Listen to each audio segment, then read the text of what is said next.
and welcome to Eat Sleep Code, the official Tellerd podcast. I'm your host, Ed Charbeneau, and with me is my co-host, John Bristow. How you doing, John? I'm cold. It's cold here. It's cold That's why I'm in wearing the Australia? sweater. Yes, it does get cold here. So we're entering into our winter, and it's gotten a little cold. So that's how Uh, I am. what is your definition of cold? It's getting to the high sort of teens, low teens Celsius. So that's probably around 60, maybe 50 Fahrenheit. Okay, so that was basically my morning, and I wore shorts and a t-shirt. Yeah, Yeah, it's like late spring here, so we get like one day it'll be 85 degrees, and the next day it'll be 50. So yeah, I like the cooler days myself. there you go. Sounds like I need to move to your neck of the woods, like That's right. for half the year. You get frostbite on your sunburn. Yeah, yeah. I'm not a summer person, not a heat person. So All good. I Hey, to would each I his would own. not do good in Australia the rest of the year. The heat is not for me. All right, John. On this show, we like to give our spin on the news and what we deem important. So why don't we start with a little share of our screen, and we'll talk about what's latest and greatest in the news today. They changed my StreamYard layout here. There. Oh, that's not it either. That There we works. go.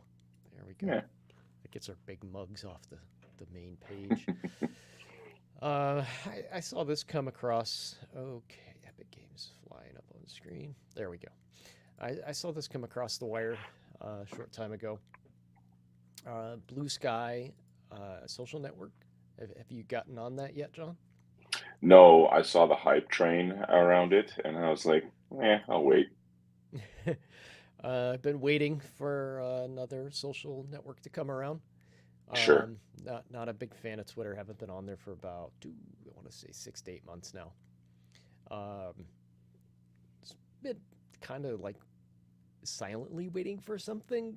So when I gave up on Twitter, I kind of like regained a lot of time and mental energy and lack of stress from bothering with the other one. Perfect. So just haven't really looked into much, but this sounded interesting. So Okay. Blue Sky is a new social network from the previous creator of Twitter. And one of the things they did recently is open source their client application.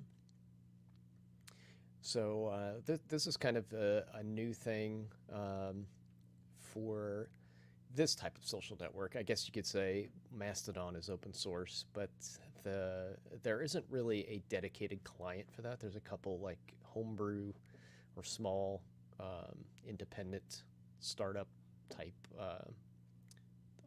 software that runs on your phone, apps for your phone and iOS and Android. They're not very good. None of them. None of them are very Mm, good. So it's nice to see Blue Sky's open source theirs, so you can make contributions to it, fork it, all of that stuff. This all was right. written about 2 days ago. It's up on GitHub. It's got about 1,300 stars as uh, the day this was published. I wonder what it's up to now. Let's see if it's gaining momentum still. Yeah, it's up to 2,000 stars. That's not anything crazy, but this it's up there if you want to take a look at it. Got both the iOS and Android software there. I haven't looked at this. I don't know what it's written in quite yet, but if you want to check it out, looks. I see some JavaScript files in here and stuff. It's probably mostly TypeScript, JavaScript. So, Yeah, so it's probably using like let's see if it says anywhere in here, like React Native or something maybe. I would imagine it uses some framework. Yep. So, Some framework. I'm pretty sure that's a safe bet these sure. days. You take a look at the package.json file if you wanted.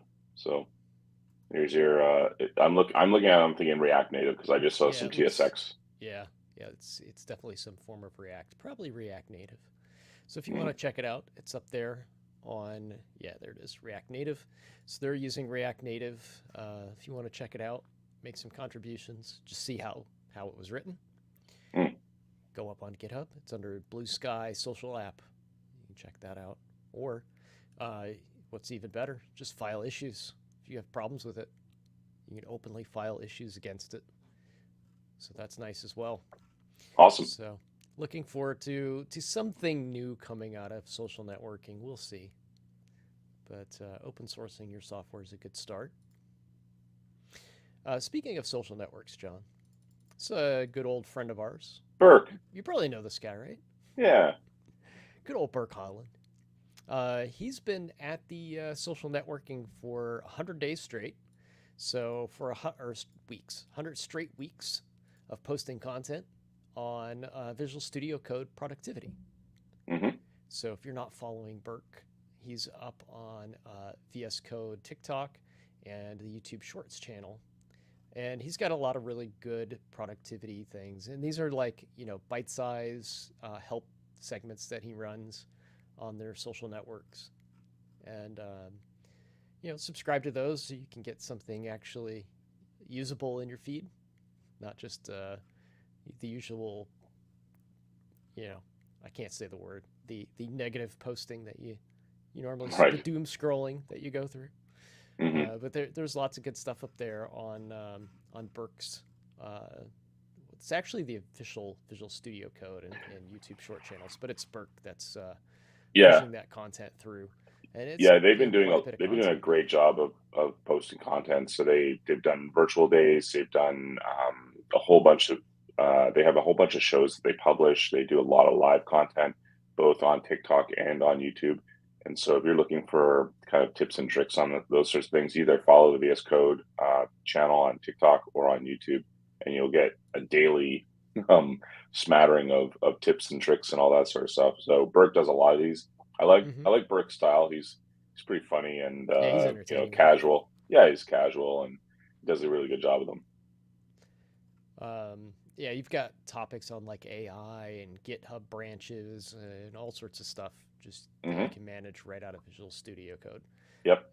This has been something he's been really passionate about for quite some time. He actually used to work on our team here at Progress, and this is what he transitioned to. Is he moved over to Microsoft and began working on this almost immediately. So he's been at this for Hmm. quite some time. So Yep. make sure you check that out. He's up. Look at this, almost 376,000 followers on TikTok. Yep. Yep. It's the new hotness. Millions, Come on, Ed. That's what millions of all the kids are likes. using. He's in the right place. He's hitting the right audience here. Yep. Gotta hit the hipsters with the VS Code stuff right where they live, man. Hipsters. Hipsters. I haven't heard that term in a while. All right. Uh, we'll jump straight from hipsters to the state of continuous delivery report for 2023. That's a Yes. awesome segue. Yeah, I know. I mean, Just perfect. Yeah. I did I plan love this it. poorly. So, John, this is a link of yours. Yeah. I'm not the CI/CD guy, so you'll have That's to fill okay. me in. Is this kind No of like the problem. state of JS or that sort of thing?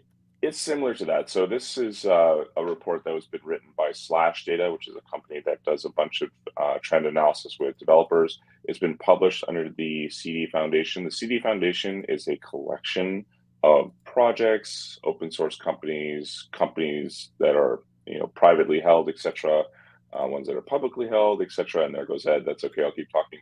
So the CD Foundation is a place where they publish a lot of content. It's a foundation for a lot of those things. And the state of continuous delivery report is a report that's now in its fourth iteration. And so this is a report on what folks are doing with in the state of DevOps relative to delivering software. Now, the report itself is not super interesting. There's things that are kind of okay, but the most interesting observation that was made was that they saw that teams that adopt CI/CD pipelines that incorporate 10 or more tools were a greater chance of being more productive, not less productive, more productive than those that adopted less than that. On average, when looking at people's pipelines, dev teams typically adopted about four to five tools, in their pipeline that is different tools. Like I use GitHub, I use Datadog, I use Octopus, I use, all these things in my pipeline basically. And so they found that typically if you use 10 or more tools in your pipeline, you were more likely to be more productive, or a high performing team rather. And so that was an interesting sort of insight there. We did a summary blog post up on the Octopus blog about this, summarizing all the data. But generally, what it does is it speaks to how folks out there are establishing their pipelines, building out software, how often they're deploying, etc. They're talking about metrics like MTTR, which stands for mean time to recovery. These are basically this is all about the process of managing your software development lifecycle relative to CI/CD. And so if you're interested, you can check out the report, compare yourself to see how you stack up to other developers out there. And so this is a report that's now available. You can check out now. Yeah, it looks like it's really well written. Nice analysis in there. Some really nice looking graphs as well. I like it, John. Good Yeah, stuff, man. All right, let's see if I can get my screen share back. I no accidentally turned my worries. camera off on that That's fine. It's fine. last I just intermission kept there. talking. I know. You know, I could it's the hear story and of my life. see People just everything. walk away from me. I just keep talking. Thankfully, I didn't accidentally close my browser, but I did botch the screen share button and close my camera Nah, by accident. that's all right. I know you're really into Go. You've been working with a Yep. lot of Go stuff. What's Yep. the another survey here?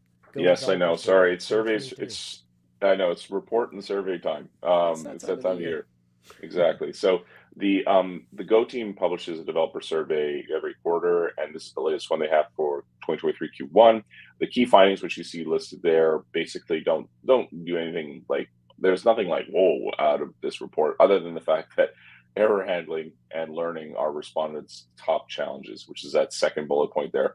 And it's funny, they're like, historically, lack of generics was the biggest challenge, but since we've introduced that, everything's been fine. But error handling is continuing to be a bane of people's existences when working with Go.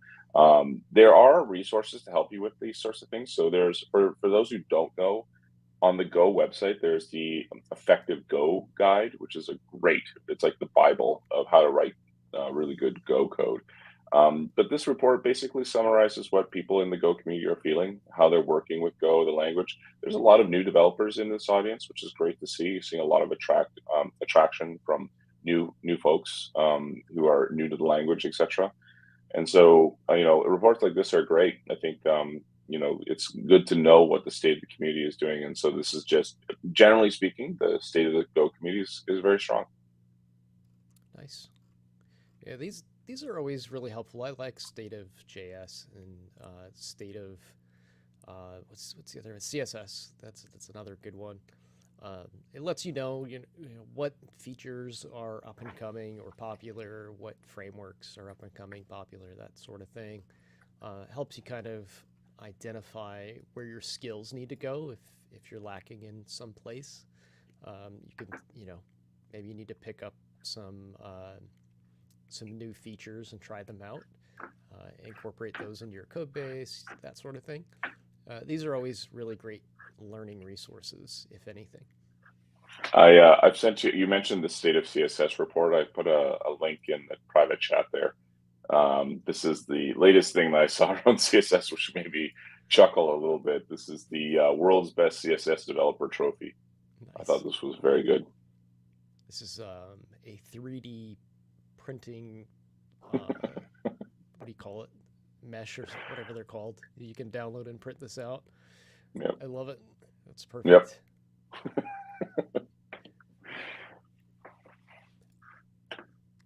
I didn't realize ZD.net changed their branding, unless this is just their innovation. It's very wired, if you ask me. It's very teller colored. I like that green. It's very, very intense. It's a little bit brighter than ours, a little more neon, but it's close. I know you're a huge fan of Meta and all the things they do, John. No, Ed, I got to call you out here. I hate the fact that you haven't called out the fact that you haven't acknowledged my foretelling, that you haven't said you're right. I'm really insulted by this, that the metaverse maybe wasn't a great idea, and that, maybe having legs is important. I'm not sure if I've ever said the metaverse was important, but AR and VR, I think. Yeah. I don't know if the metaverse is really a thing, that you could tangibly, Oh, you it know, is. It is, Ed. It's a put a place where thing you go on. to burn. It's a place you go to burn money. It is. That's for sure. It is a thing you invest in if you want to lose lots of money. Yes. So I'm Sorry, I digress. still waiting for the AR VR stuff to kind of break ground. Oh, that's Um, okay, Ed. AI is going to make it all better. yeah, AI is the new hot thing right now, right? That's the saving grace of all of these companies is Chat GPT and The anything mania. AI related. Yeah. Yep. Yep. So I brought this up, John, because we talk about like the M processors from Apple, which we Yep. always find interesting. Yep. So it looks like Meta's gotten into the silicon Sure. business Why as not? well. Sure. Why not? Yeah, Yep. I mean, you got billions to burn on I um, fake hats that you can wear in VR. I mean, we might as well no. make something tangible too. Not to poo-poo on the industry, but I've never seen so many boats turn 90 degrees at Oh once yes, when it comes to yeah, AI. I've never seen this in my life. This rapid amount of turning. Anyways, yeah, go on. yeah. Everybody's going for king of the hill here because you know this has happened in other technologies in the past, like with Sure. search, for example. Like once that once Google really got crowned king of search, like nobody else has been able to establish a foothold there. I So remember things like this happen all the time. Push technology back in the 90s, like I don't know. I mean, right? So there's all kinds of sort of trends that people follow. Anyways, they've got mhm, a chip, evidently. yeah, yeah, they have a chip that runs optimized PyTorch, which we've talked about a little bit on here as well. We It's have, a yes. Python-based AI framework called PyTorch, which I didn't realize until I started reading this again that it's actually, you know, their platform. So that's about the gist of it, though. It's dedicated silicon just for running these routines. So it's for training and for running the models. I think this is meant to go in server blades. So this isn't something I think you're going to find like on a phone or in Right. your computer on your desktop. But they're system on a chip that's going to go inside of a blade that goes in a big server, so you can scale up these model building and running routines. So It's funny they don't mention the notion of an NPU any here. They're just citing the CPU, GPU. They're hmm not mentioning the fact that it's an NPU. I guess it is, but yeah, they call it. They coined it differently. That's why okay. it is a MITA or MTIA. Sorry, a Meta Training and Inference Accelerator. Well, I would make a joke about being MIA on this, but anyways, sorry. So that's their terminology for it. That's why you're not seeing some generic thing. They want it to be branded. This is like the Okay. Retina display, John. It's not just a HD display. It's a Retina display. You know All what I right. mean? Yeah, I know what you mean. Yep. Yeah. So marketing. Look, when it comes to Meta, I don't know the amount of money that they've lost recently, and I Yeah, just shake there's my head the whole time. their stocks rebounding though, so who knows? That's just the mania. You're seeing it everywhere. Any company that mentions AI now just has a pop basically. Yeah. So this is what I was saying earlier about all these ships turning towards the AI island, I guess if you want to call it that. So we'll Yeah, see. We'll see they what had happens. some quick memory loss here though. They're still down a bit. They're still Hmm. down, quite a bit actually. It did rebound though. It is on the uptrend. So like it fell. Whew, it rebounded quite a bit. So they were at their high was $363 a share, and then they invested in the metaverse, and they were down to $99 a share in October 2022. As of today, they're back up to $245 a share after they publicly abandoned the whole metaverse thing for a bit. They still harp on it every now and then, but they're And way Ed, exhausted right now. I harped on it the most, I think, on this podcast. It's your fault. That's see, you were probably short selling, and I that's know, why. dude. Come on.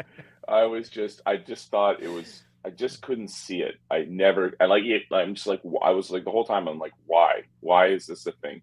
And you can go back. I mean, months and months, shows of me just ranting and raving. Like, why is this happening? It Anyways, was it was all in an effort to tank their stock so you could make a quick buck. I know it. no, no, not true.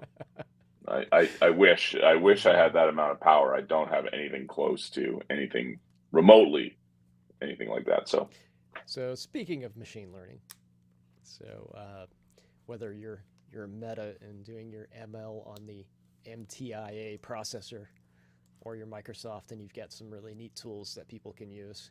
yep. I thought this was a nice blog post. I am a huge fan of the tools that Microsoft has been working on for ML, and they've been Mm, at this for quite some time. This isn't like a, um, us two, we have to get on this ML thing trend. Like they've been at this for quite a while. This is part of their model builder tool for Visual Studio right. and part of Dog. ML.net. Object detection. I Perfect. the dog finding a dog in a picture has to be like the to-do list app for ML. Yep. So It's yeah, yeah. It's the Hello World to do app version of it. Yep. That's right. the ML model builder, ML.net model builder, this thing is really cool. So you download this, it's free. Download it, put it in your Visual Studio, and then you right click on your on a console app, a brand new console app, and you bring up the context menu, hit Add Machine Learning, and what it will do, File new enterprise. yeah. So it actually brings up this step-by-step wizard Hmm, that helps you build a machine learning model. And you kind of have to know a little bit about ML. You have to know some of the terms about the technology, but you don't necessarily have to know like a certain library, framework, okay. whatever, to actually make something with it, which I think is really cool. So it's kind of like that getting started wizard, that file new project wizard, Yep. but for machine learning. And this blog post is about a newer feature that they added to that ML model builder plugin. So they have a object detection in this tool now. So what you can do is, like I said, you right click on that and you get this wizard that comes up, and you've got your different types of scenarios here. You got data classification, recommendation, forecasting, but now they have some computer vision stuff in here, image classification, and object detection. So this is about how to use that object detection scenario. And to set up your training environment, what's really cool here is you can target a local GPU, or if you have something really big, you got a huge pool of data that you're going to run this model against, you can actually scale that out to Azure, and it'll spin up GPUs in the cloud for you. Of course, you have to have license for that and pay for those bits, but you can run it locally as well if you want to. So you could target your GTX processor, and then you feed it your data and you train it on what it is that you're trying to identify, and you label your elements. So in this example, you're labeling out some cats and dogs or whatever it is, and then you train your model. What's really nice here is the training that it does in Visual Studio. You have the option of like scaling this over time, or you can do it on large amounts of data, however you'd like. There's kind of like a slider involved that you can kind of adjust how long you want to train the model to get the accuracy you want. And then when you're done, you just take your model that you built and plug it into your .NET code, and you write .NET APIs around using the model as a Yep. service in your application. So everything is in .NET, including the model, the trainer, all of it. But this front end does like the scaffolding work for you, so you don't have to do this all by hand. It gives you a nice piece of code when you're done that you can adjust later and retrain and stuff like that. You can even run that off the console or however you'd like to do it. It's pretty cool stuff. Neat. Yeah, I like it. While we're talking about .NET, we've got .NET 8 Preview 4 that was Hooray! announced. I'm not quite sure if there's anything besides. I did look at this. There's some new terminal outputs. So I typically don't use the .NET CLI too often, Okay. and this is one of the main reasons why is the deciphering what comes out of the terminal when something goes wrong.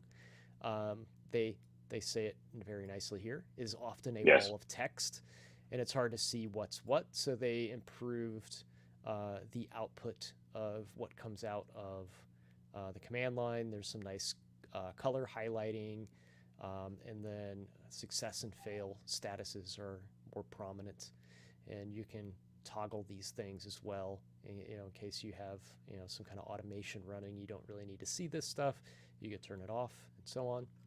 So that's always a nice add. I don't think there's too many things that affect developers directly in this release. So it's maybe the AOT improvements. Let's see what else. Pretty big release here, but it's a lot of like under the cover stuff that you're not going to use Yeah. directly. It's a lot of indirect stuff.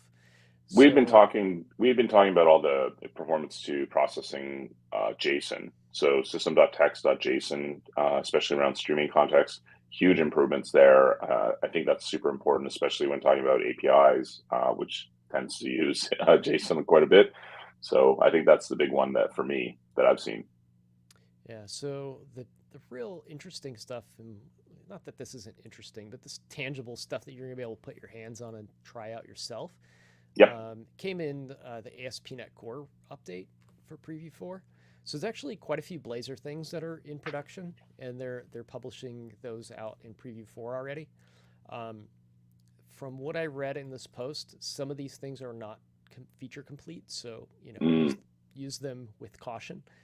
okay. Uh, but if we jump down to Blazor, there is stream rendering with Blazor components. This requires server-side rendering, and like I said, there be dragons, so you may have to suppress some of the errors that are coming So out of can, this. can you can you answer your question for me, Ed? Like when they say streaming rendering, they're talking about streaming of what exactly? That's what we'll get into in the example here. So what you Oh, can sorry. do is you can add an attribute to a component, and you Okay. can say stream rendering is true. It has to be server-side rendered for this to work. And typically, what you do with server-side rendering without this on is this this block of code, all of this block of code would kind of just run and execute on the server, and then a pre-rendered page would be displayed. So you would not, for example, see this loading statement. It would happen too fast. You'd be awaiting the service on the server and waiting for it to load the data, and then you'd get a Right. payload of the results. What the streaming rendering is going to do, and first of all, this isn't the best example, I don't believe, um, and I understand why they're doing a lot of work here. They haven't really written all of the documentation on this and stuff yet, but No, I understand why they're doing this. Yeah, I like think the point of immediately this my is yeah, yeah. they you would normally have multiple awaits, so you have to use your imagination a little bit here. This one is just pulling in like a database, and displaying data in Yeah, yeah. a grid. But you may have many things that are coming in on this page at different times. So keep that in mind as well. So Yeah. when you enable this, what will happen is um, it will not be able to iterate over this forecast list because it has to load. So on the first pass on the initialization, it's actually just going to render this loading statement out, Mhm. and then Mhm. it will await this forecast statement, and it will come back and it will update the page in the sections that are waiting for data. So it will recognize that this for each loop is pending on this forecasts array because you're iterating here. And it will then iterate after the data comes in and then patch in whatever the results were from the server. So on the WebAssembly side, this might seem like it's nothing but the ordinary. On server side, you wouldn't normally see that loading message. It would just come No. across immediately there.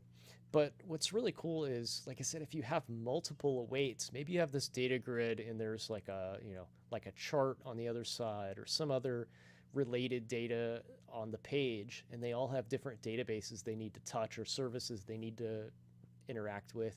Maybe one of those three items is a lot longer loading than the rest of them. They will independently fill in as they are fetched. So it will stream in multiple pieces of data. So if you have like a dashboard, for example, Hmm. and you've Hmm. got, 10 little widgets on the page, you don't have to wait for the longest running one to load before the entire page loads. They can load in as they're awaited. So I that could be gotcha. a huge, huge deal Yeah, um, yeah, yeah. for an application that has a really long running process, but many short running processes that can be executed. Another one here. This is kind of old school in my opinion. Handling form posts with server side Blazor or server side rendering. So this is actually just going old school, I believe, and um, it just goes back to a literal post like you would normally do on a web form. Right, right. So there's like a whole render tree situation that's involved with Blazor, and when you turn on this new feature of server side posting, it just goes to a more old school way of doing a form post. It's something that wasn't available before. Um, this is a small like quality of life thing in my opinion. Route to named elements in Blazor. So in your typical web page, again, this is very old school stuff. You have a web page, and there's actually an example right here. See this little anchor tag that's above my cursor, Hmm. right in this Yep. section here. If I click on that, if we were to route to this page, we would be directed to the anchor of that topic. Hmm. Yep. Apparently, this is something that server side or the SPA frameworks have a hard time with. So that has been corrected, and you can now do that inside of Blazor. Sorry, you're saying SPA frameworks have a problem with that? Yeah, so you're rendering your page typically from the client, and sometimes it's rendering that Oh, client because it doesn't have using the full DOM tree yet, yeah and the ID that it has to key off of isn't yeah known where it sits. Okay, gotcha. Yeah. between that and routing. You're using a different router, so you're using a single page. You keep Yeah. routing Yeah. Yeah. Yeah. within that Yeah. that context. So Yeah. I sometimes I these gotcha. things, yeah, this has kind of been a long time missing, and now we have that. Um, this WebCell packaging for WebAssembly apps, this one's pretty interesting here. So uh, the way Blazor works is it uses DLLs. So you're actually sending DLLs across the wire to run in the browser. And there's a lot of firewall issues with DLLs running over the wire. So, this is kind of a legacy support issue where, you know, back in the day, before these technologies existed, a lot of viruses and things may have been transmitted by sending, executables and Sure. anything, binaries and all sorts of stuff over the web that would be executed on the client's machine, and to try to block those type of files have been blacklisted. So there are large organizations that still have these rules in place. Therefore, Blazor applications have a hard time working in those environments because the files get blocked even when they're good files. Yeah. So what WebCell is an alternative. They call it web-friendly packaging of .NET assemblies um, that removes any content specific to native Windows execution and avoids environments blocking the use of DLL files. So you go in your properties in your application, turn this on, and you can now get past those firewall issues. And again, this is beta stuff here, so we're in quote preview. So if you have any problems, make sure you ping them on GitHub so they can fix those things. So down the line in November, we can have those fixes in place. Beautiful. Yeah, there's lots and lots of stuff here. We could probably go on for quite some time. Like I said, there's a lot of things that developers will touch in the ASP.NET release this time around. While we're talking about .NET, John, this is a link from you here, introducing temporal.net. Yes. So temporal.io is the website. Temporal is basically a workflow, I guess, for lack of a better term, engine. They have language bindings for a bunch of languages. And so they've recently announced a .NET SDK. And so if you're looking to write workflows in .NET, this is now something that you can do. I know you're a fan of Windows Workflow Foundation, Ed. So we've done this before, I feel like. Yeah, that's fine. I mean, hey, competition is good. So I'm not saying it's the same thing, but it's a code first approach. I was about to say YAML. So no markdown, etc. for describing these things other than the fact you do it as code. And then, basically this is how you describe this using their engine. And so, cool. Yeah, I just mentioned it. I like it. Very cool. This is kind of in a similar regard here. I thought this was a nice post. This Byte Hide blog has a lot of like beginner friendly articles. Oh, nice. Back to basics and whatnot. Yep. So this one's talking about transactions. It's a .NET guide. This is not basic. Transactions. This is not basic. It's an introduction to transactions. Okay. It's not to say things are easy. Basic doesn't. This is like saying easy. Here's an introduction to entering hell. Just because something is hard doesn't mean it doesn't have basics. Okay. So this is an introduction to transactions in .NET. So it talks about some of the types that are in .NET that help you with transaction scopes and SQL transactions, how to try catch those, do rollbacks, and that sort of thing. So if you read the literature about nice post. If you read the literature about .NET transactions, you can kind of understand. You get sucked in. It's kind of like a warm blanket. You're like, oh, this is easy. I get it. It's not until you actually start doing this across like multiple connections with multiple transactions with multiple customers and users, and that things start to get really gnarly. So, it's like time travel in a movie. Okay. Okay, Asperger's, to explain that one. It's like, have you ever seen Austin Powers? They're talking about time travel. Yes, like, kill your grandfather, the paradox and all that, yes. He's like, oh, now I've gone cross-eyed. That's transactions. Okay. So there's a nice fact section here as well. It's like best practices facts. Gotcha, yeah. Good post all around. So if you need to get back in touch with transactions or maybe touching on them for the first time, maybe you need to roll back and read things again. There should be a giant sign on here that says "There be dragons." Yeah. So, and then while we're on the topic of .NET, I have to throw a shameless plug in. We have our Telerik release webinars coming, Telerik and Kendo UI, the week of June 8th through the 12th. See the blog post for the dates that are specific to what you'd like to see.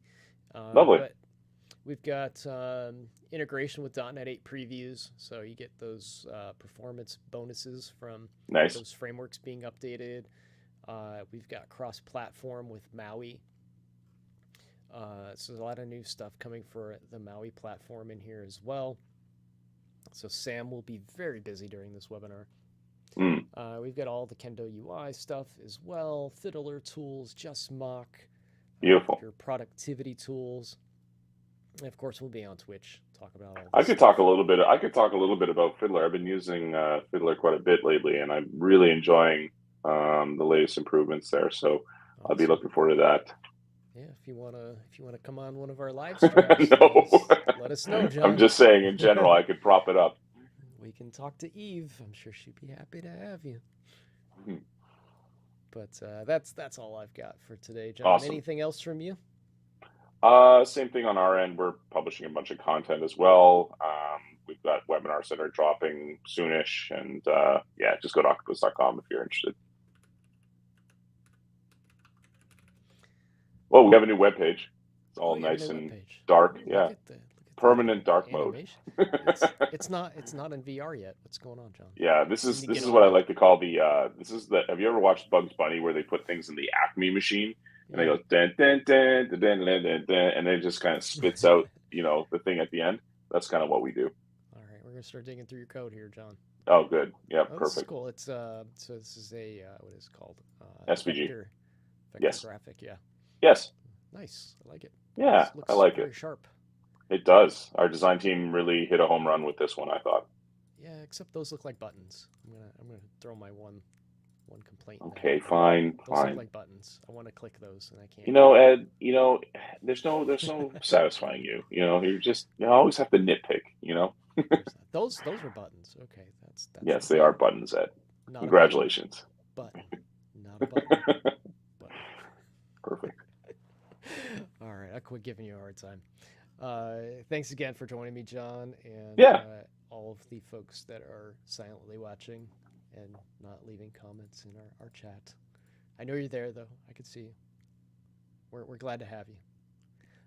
Visit us next week, same time, same place, same two knuckleheads. So, all right, John. Take care. Have a good weekend, folks. See you in the metaverse. Sorry, I had to. That's a sick burn. Love I it. know.